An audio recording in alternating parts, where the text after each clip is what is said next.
s'agit chaque année de la dernière épreuve officielle sur le circuit de Spa-Francorchamps. Quand revient l'automne, l'une des voitures les plus sympas et mythiques de l'histoire de l'automobile envahit le plus beau tracé du monde, la Citroën 2 chevaux.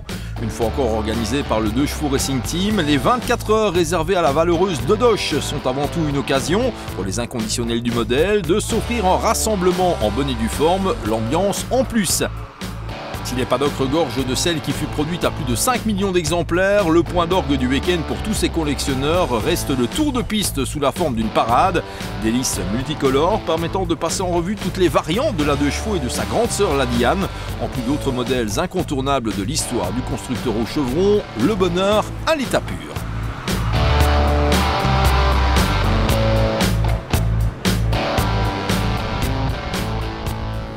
Mais le double tour d'horloge réservé aux 2 chevaux de compétition est effectivement disputé sur 24 heures et 2 minutes. C'est avant tout la plus prestigieuse course au monde, mettant en scène les Deux survitaminés.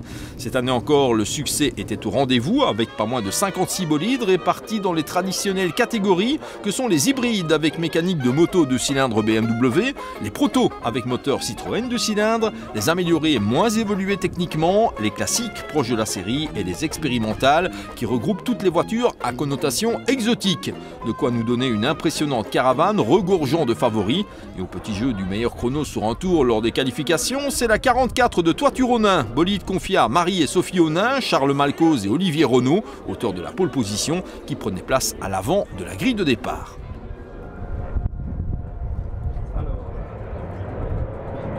Particularité majeure de cette édition 2012 des 24 heures de chevaux, la 28e de l'histoire, le départ était donné sur le coup de 13 h avec une arrivée le lendemain dimanche à midi et 2 minutes après un passage de l'heure d'été à l'heure d'hiver durant la nuit.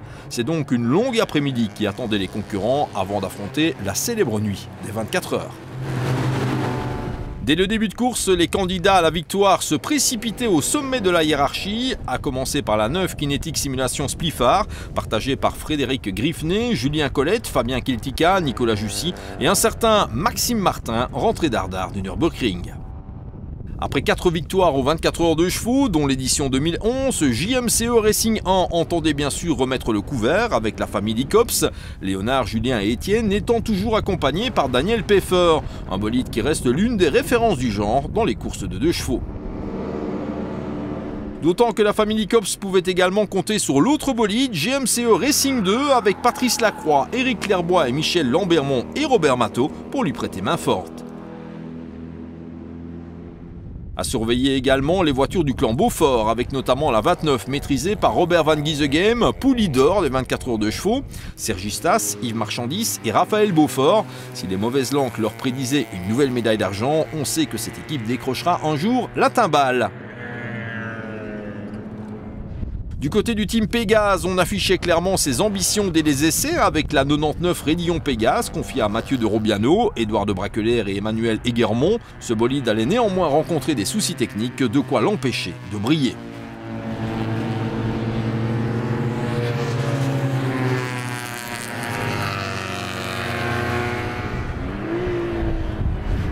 Un début de course guère plus favorable au RS Racing de Salvatore Ragonezzi sous les couleurs de l'Oregon Team, l'Italien étant accompagné par Antoine Aurel, Bernard Munsters et Jean-Paul Delose, une hybride qui rencontrait rapidement des soucis avant de disparaître à son tour des classements.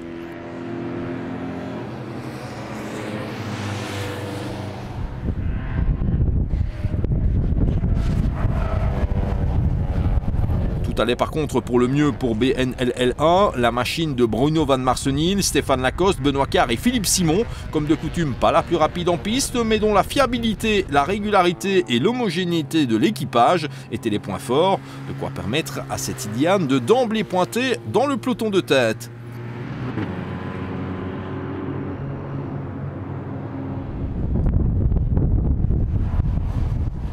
Une équipe BNLL qui pouvait également compter sur 2 autres autos tout aussi performantes, à commencer par la 20 de Dirk Van Herom, Marco Pieters, Guillaume Tefnin et Jean-François Olivier, team manager du team Allure dans le championnat national BRCC, qui revenait à ses premières amours de nombreuses années plus tard.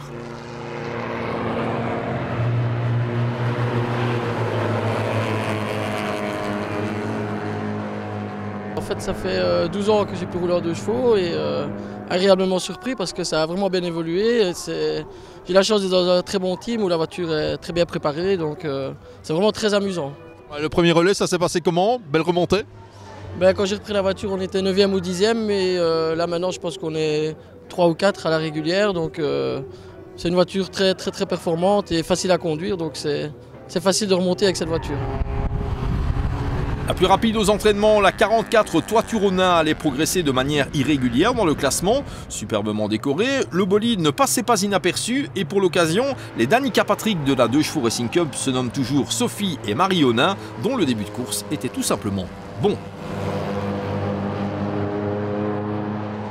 Difficile au début, difficile de se mettre dedans, mais après parfait. Parfait, le temps magnifique, donc parfait. Pas de sortie de route, donc c'est bien. La voiture est très belle au niveau déco, elle est très bonne également apparemment. Oui, très belle au niveau déco et au niveau de la conduite, c'est parfait aussi. Nickel. Ce début d'épreuve marquait hélas les premiers ennuis pour l'équipe DS Racing, dont les 3 voitures, l'hybride numéro 95, le proto numéro 96 et la classique numéro 97, se retrouvaient de concert dans la pit lane. Le cas le plus malheureux concernant la 95, celle de Benoît Petit, Philippe Ortulanus, Jackie Delvaux, Michel Delvaux et René Marin, qui allaient d'emblée renoncer, moteur hors d'usage. On a eu un petit souci le matin avec un tuyau d'huile à 2 €, on va dire ça comme ça. Et malheureusement, donc, on n'a pas pu faire les qualifs et on est parti, on pensait que tout était ok, mais malheureusement le moteur avait souffert à cause de ça le matin, donc on a fait un tour. C'est pas beaucoup, hein. Et c'est l'ensemble de l'équipe qui souffre ici avec les 3 voitures du DS Racing qui sont rentrées très tôt. Oui, je pense que le préparateur pour qui j'ai beaucoup d'admiration et qui a été d'un courage extraordinaire tous ces derniers temps a peut-être vu un peu grand parce que 3 voitures c'est énorme. Et en plus quand la malchance s'en mêle, parce que c'est vraiment le cas, ça tourne mal. À peine mieux pour la 96 de Van de Boer, Michel, Hernens, Dumoulin et De Vries qui quittaient la scène après 45 tours seulement. On reste avec les concurrents malheureux de la première partie de course pour saluer la malchance absolue de CQS Group T Racing Team, dont le bolide de la catégorie expérimentale allait inaugurer la liste des abandons avec 2 petits tours à son actif. Développée par une école technique, cette 2 chevaux de demain n'est pas encore tout à fait au point. Le point d'orgue de l'après-midi allait être la montée en piste de Maxime Martin qui découvrait les courses de 2 chevaux en se lançant d'emblée dans un premier relais. Et le moins que l'on puisse dire, c'est que celui-ci n'allait pas passer inaperçu. Le fils de Jean-Michel Martin assimilant en un coup de cuillère à peau le maniement d'un tel bolide pour effectuer une superbe remontée et signer le meilleur tour en course, tout simplement impressionnant et finalement très naturel. C'est un gros changement, c'est la première fois que je roule en 2 chevaux. J'avais déjà fait pas mal de Fun Cup, mais la 2 chevaux c'est la première fois. C'est vrai que c'est assez amusant, ça manque un peu le moteur quand même, mais c'est marrant, il y a quand même pas mal de voitures en piste et on s'amuse toujours bien. Alors, vous connaissez pas la voiture, vous êtes monté dedans, puis d'emblée vous claquez le meilleur chrono absolu de la course en 3:22,9. Qu'est-ce qui fait qu'on apprend aussi vite une auto? En même temps, je roule tous les week-ends, quasiment tous les jours, donc c'est normal de m'habituer assez vite à des voitures. Et puis bon, c'est pas les voitures les plus puissantes avec lesquelles j'ai roulé, donc c'est vrai que c'est plus facile à s'adapter. Mais par contre, je suis assez étonné parce que ça freine quand même très bien pour ce genre de voiture par rapport à une Fun Cup par exemple. Donc c'est assez amusant, mais non, c'est chouette, bon amusement.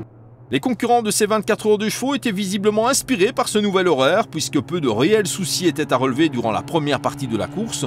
De quoi emmener la caravane vers une soirée et une nuit qui s'annonçaient particulièrement froides. La grande fête de la 2 chevaux continuait de battre son plein.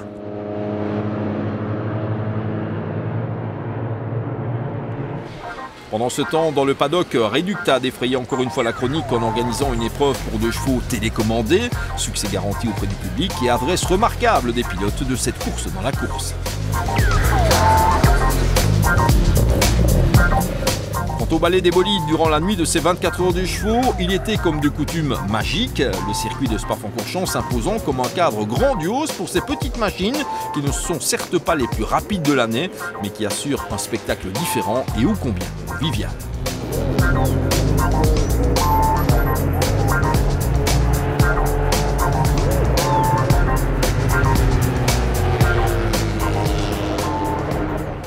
Lorsque revenait la lumière du soleil sur Spa-Francorchamps, l'heure d'un premier bilan avait déjà sonné et dans la catégorie expérimentale, il n'était guère reluisant. Après l'abandon précoce de la 85, la 66 Biodeuge.be accumulait les ennuis, ce qui la laissait au dernier rang du classement.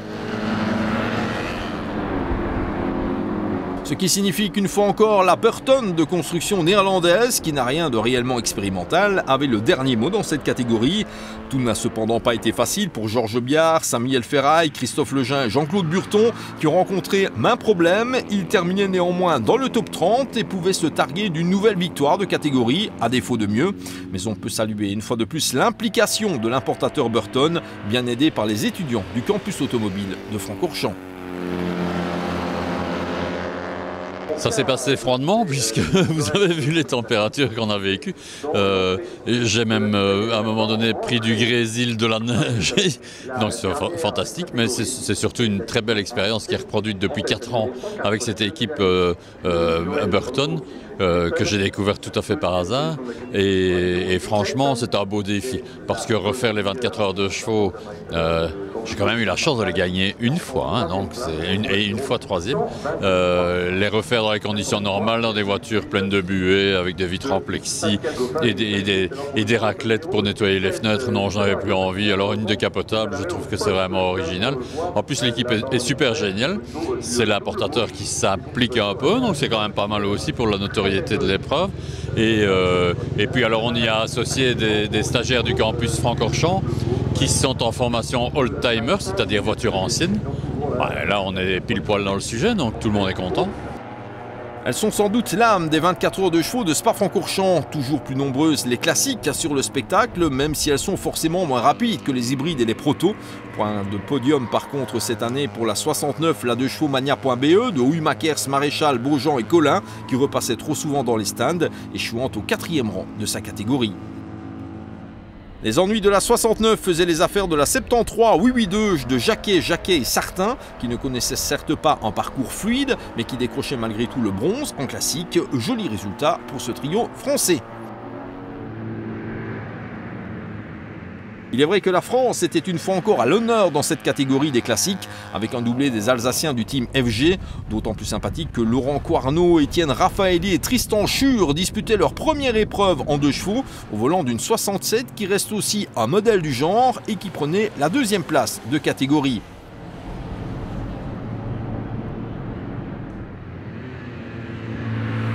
Ce qui signifie que cette année encore, Olivier Storkler, Thierry Erhardt et Franck Julich ont été intraitables en classique. La 68 décrochant une nouvelle victoire après avoir totalement dominé la course. Au volant d'une auto quasiment de série, le trio se classait au 23e rang absolu. Sacrée performance, une fois de plus. L'expérience fait un peu la victoire aussi, quoi. Et une préparation de l'auto joue beaucoup dans la victoire, oui. Et un beau succès d'ensemble pour le team parce que c'est un doublé dans cette catégorie. Tout à fait, c'est comme l'année dernière, ça fait maintenant 4 ans de suite que le team FG remporte la catégorie, quoi. Donc rendez-vous l'année prochaine pour en remettre une belle sur le palmarès. Rendez-vous l'année prochaine. Bon, pour ma part, je décroche aujourd'hui, après cette course, après cette victoire, je décroche, je laisserai la place à quelqu'un de plus jeune ou quelqu'un voilà, quoi, qui prendra ma place.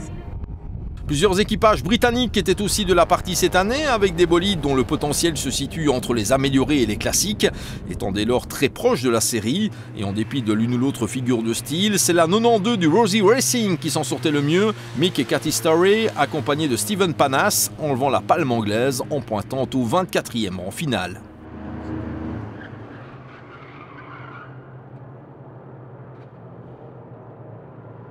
Quatre voitures au départ, 4 à l'arrivée dans le classement des améliorés, quand bien même cette course n'a pas été une balade de santé pour la 47 WDRT de Mertens, Weiwey-Mirsch et Horeman, qui franchissaient malgré tout la ligne d'arrivée. À défaut d'avoir pu lutter pour la gagne, le Racing Team Gaumet, composé de cousins Ulstart, Julion et Nicolas, a assuré une brillante 2e place, échouant aux portes du top 20 général. C'est donc à une belle démonstration de sport moteur loisir que l'on assistait lors de cette 28e édition. Yves et Arnaud de Walck, Éric Lambert et Frédéric Grignard se distinguant par un parcours 5 étoiles qui les amenait à une surprenante 12e place finale au beau milieu des protos et des hybrides. On a assez galéré pour préparer la voiture. Aussi la nuit, on a eu des problèmes de phare. Donc c'est bien mérité. Je vais dire, on le dédie surtout au team qui est derrière pour qui nous a suivis tous les 24 heures. Et justement, est-ce qu'ils a été assez convoité? La voiture a quand même tourné plutôt bien, comme une horloge. Elle a tourné comme une horloge, à merveille. Ça fait 3 ans qu'on fait premier, 3 ans qu'elle tourne à merveille. Que demander de plus? Je crois que tout l'équipage re-signe l'année prochaine et on va la chouchouter pendant 1 an pour qu'elle soit au top pour les prochaines 24 heures. Alors rendez-vous l'année prochaine pour la passe de 4? On essaiera. On va faire tout dans notre possible pour faire la passe de 4 peut-être. Ce qui nous amène au proto avec l'un ou l'autre concurrent qui ne voyait pas la ligne d'arrivée, dont la 56, Team Benoît André, d'André, Pasture, Podzesser et Jacques, dont le compteur restait bloqué sur 171 tours. Guerre de salut non plus pour la 80 VGS Racing Team de Van Hees, Van Gool, Van Dondries et de Keersmaker, qui garnissait également la liste des retraits. Des illusions aussi pour Trapanel Compétition, dont les 2 bolides étaient présents à l'arrivée mais sans briller, hélas. La 13 de Chenier, Lay, Vanier et Pinon clôturant le top 25, tandis que la 31 de Blaise, Marquet et Ravo intégraient hélas le peloton de queue. Les autres concurrents de la catégorie prototype pointaient tous dans le top 20 final, avec la 48 All Connex Racing de la famille Mine, décrochant la 4e place chez les utilisateurs de mécanique Citroën, devançant la 53 All Time Racing des Britanniques Dolkin, Whelan, Wilson et Fritchley, la 27 JAC LLWS de Lambert, Lefin, Wampak et Schins, mais aussi la 2 ABC de chevaux d'Albert, Classens et Elias.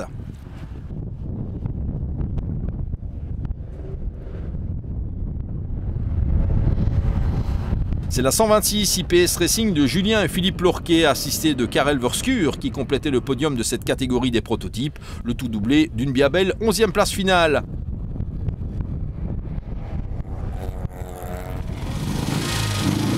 Dans les rangs du team CB Globule, le succès était total, avec un implacable doublé pour ses inconditionnels de véritables moteurs de 2 chevaux, la 10 de Christophe Beckers, Didier Mossé, Jean-Christophe Liard et Johan Colreuth, intégrant le top 10 absolu. Autre bolide de cette formation, la 43 de Philippe Courtois, Dominique Dradin, Pascal Beckers et Jean-Éric Bretenoux récoltaient les fruits d'une longue préparation en décrochant la victoire en proto. On a préparé ça durement, donc le résultat est là, donc on est très satisfait de ce qu'on a fait. Alors maintenant, une victoire en catégorie prototype, est-ce que vous allez envisager de passer à la catégorie supérieure, hybride, l'année prochaine pour jouer la gagne? Non, je ne passerai pas à la catégorie hybride parce que pour moi la catégorie la meilleure c'est celle des protos, donc on ne changera pas. On passe aux hybrides les plus nombreux au départ, avec parmi les équipages malchanceux la 33 2 chevaux évolution de Serruy, de Failly, Quitre et Pousse. Point de salut non plus pour la 34 de Kane, qui avait eu l'honneur de l'affiche, à défaut de voir à l'arrivée, aux grandes dames de Renault, Watley, Draps et Gosselin.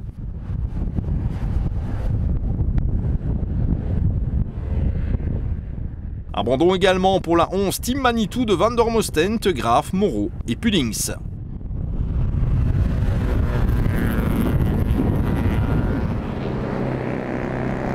Le cas le plus malheureux était sans doute celui de la 8 Phoenix Racing, en route vers un résultat en vue, avant que l'auto ne s'immobilise le dimanche, peu avant l'arrivée. Pas de drapeau à damier et donc pas de classement. La cata pour Johnny Lugens, Thierry de Bonhomme, Michel Santquin et Sébastien Piette. Le millésime 2012 des 24 heures de chevaux n'aura pas été celui de JMCE Racing, la 37 de Lacroix, Clairbois, Lambermont et Matot ne pouvant faire mieux qu'une 26e place finale après moult ennuis, tandis que pour la 1 de la famille Licops, c'était plus grave encore avec une disparition des classements après l'arrivée, ce rapport des commissaires techniques. Les années se suivent sans nécessairement se ressembler pour Léonard, Julia et Étienne Licops, en plus de Daniel Peffer.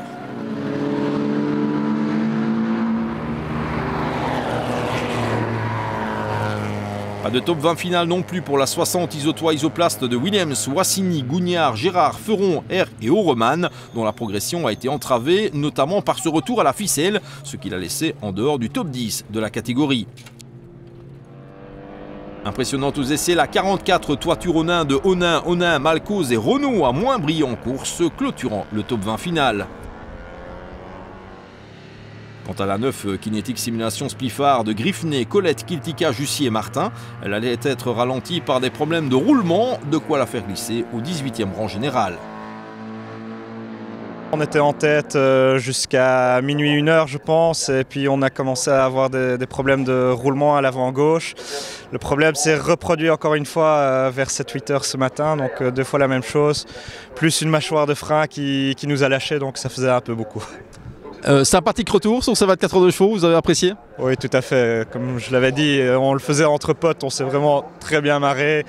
On était vite, je pense que tout le monde l'a vu, et bon, malheureusement le résultat n'est pas là, mais c'était pas le principal. À défaut de briller dans la hiérarchie absolue, la 76 du 76 Racing Team de Bolette, Braun, Bracquevelt et Roms complétait le top 10 de la catégorie hybride. Elle était devancée par la 7 Sous le Soleil de Henry, Ransonnet, Baupin et Baupin 14e du général. En fait, les 8 meilleurs hybrides ont monopolisé les 8 premières places du classement général et c'est la 3e voiture du team Beaufort, la 36 de Watley, Verstralen, Rosy, Vonk et Vinquier qui s'en tirait le moins avantageusement avec une 8e place. Une autre voiture de la Squadra Beaufort, la 5 de Tony Furlotti, Giuseppe Carrère et Alexandro Ansea prenait la 7e place du classement final, démontrant l'extrême compétitivité des bolides du team liégeois.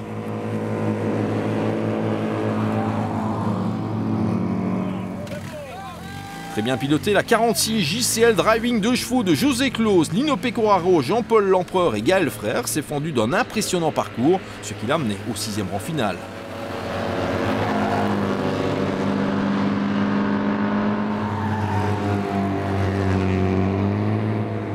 On attaque la success story de la formation BNLL avec la 6 de Boaz et Oran Mikulinski, Gilbert Gillard et Pierre Triss qui clôturaient le top 5 final au terme d'une bien belle prestation. Elle ne rendait que 10 tours aux lauréats de cette 29e édition.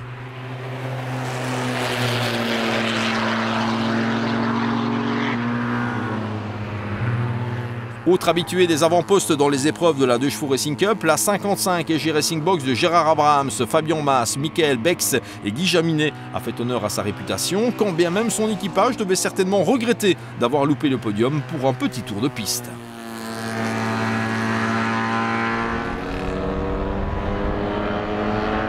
La plus petite marge du podium final, c'est également entre les mains de l'équipe BNLL qu'elle tombait avec la 20 de Marco Peters, Dirk Van Herom, Guillaume Tefnin et Jean-François Olivier qui a également souffert au niveau de la transmission, mais pas trop. On a eu quelques petits soucis, dont un radiateur d'huile qui a cassé et un cardan qui grippait, sinon clean. Il faut dire que le temps était de la partie. C'était quoi le secret pour briller? C'était quoi le secret de ce team BNLL pour briller? La fiabilité et la régularité. Et alors tout le staff qui est derrière nous, qui prépare les voitures. On voudrait le faire exprès, on n'y arriverait peut-être pas, mais il faut croire qu'en intégrant Robert Van Gisegem à une équipe, on est d'office bon pour la 2e place. Cette année encore, le Poulidor a fait honneur à sa réputation, même s'il aspire forcément à un tout petit peu mieux. Si l'équipe Beaufort a trouvé plus fort qu'elle lors de ces 24 heures, elle a malgré tout brillé de 1000 feux, au point de placer ses 3 autos dans le top 8. Chapeau bas. Je ne pense pas que nous soyons maudits, parce que je crois sincèrement que pour gagner une course, il faut peut-être peu de chance, mais pour finir chaque fois 2e, je pense qu'il faut autre chose, quoi. Alors un bilan pour cette course, parce que c'est vrai que malgré tout on en rigole un petit peu, mais la 2e place c'est quand même pas mal. Ouais, mais bon, c'est vrai que c'est pas mal, mais on court après cette première place et on n'y arrive pas. Voilà, il y a des meilleurs que nous aujourd'hui. Le BNL sont des gens qui sont méticuleux, ils travaillent bien, ils méritent leur première place. Je les félicite, je suis content pour eux, mais bon, j'aimerais bien aussi une fois les gagner, quoi.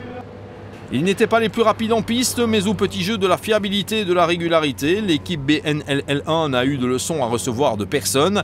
Résultat, une omniprésence en tête de la course depuis le quart de l'épreuve et surtout pas la moindre erreur à mettre sur le compte de l'équipe de Philippe Simon, ce qui a abouti à une première victoire au terme des 24 heures de chevaux pour la 65 partagée avec Bruno Van Marcenil, Benoît Carr et Stéphane Lacoste, un succès amplement mérité pour cette équipe du Brabant Wallon. On est très heureux. Évidemment, on avait 3 voitures placées aux 5 premières places. Donc pour nous, c'est inespéré. Bon, on n'a jamais eu ce genre de choses, mais bon, ça arrive comme ça. C'était quoi le secret de la réussite? La fiabilité, moi je pense. On n'était pas allé plus vite, mais on n'a rien fait autour des voitures. Enfin, très peu. Et c'est les autres qui ont eu des problèmes. Et évidemment, nous, on a remonté dans le classement. Et c'est comme ça qu'on a gagné. Avec, je ne sais plus combien, je crois que 6 tours d'avance. Donc pour nous c'est très bien. Et on aurait pu faire deuxième quand même parce qu'on a eu une casse avec un radiateur et un cardan, donc la numéro 20 aurait pu être deuxième aussi. C'est donc sur le triomphe de cette équipe BNLL et sur les très beaux tirs groupés de Beaufort Racing, CB Globule et Team FG que s'est refermée cette 28e édition des 24 heures de chevaux. Preuve supplémentaire que le concept ne s'essouffle toujours pas et qu'il est promis à un avenir toujours aussi radieux. Rendez-vous en 2013 pour la suite des aventures de la 2 Chevaux Racing Cup et à l'automne prochain pour la 29e édition du double tour d'horloge le plus atypique du sport automobile international.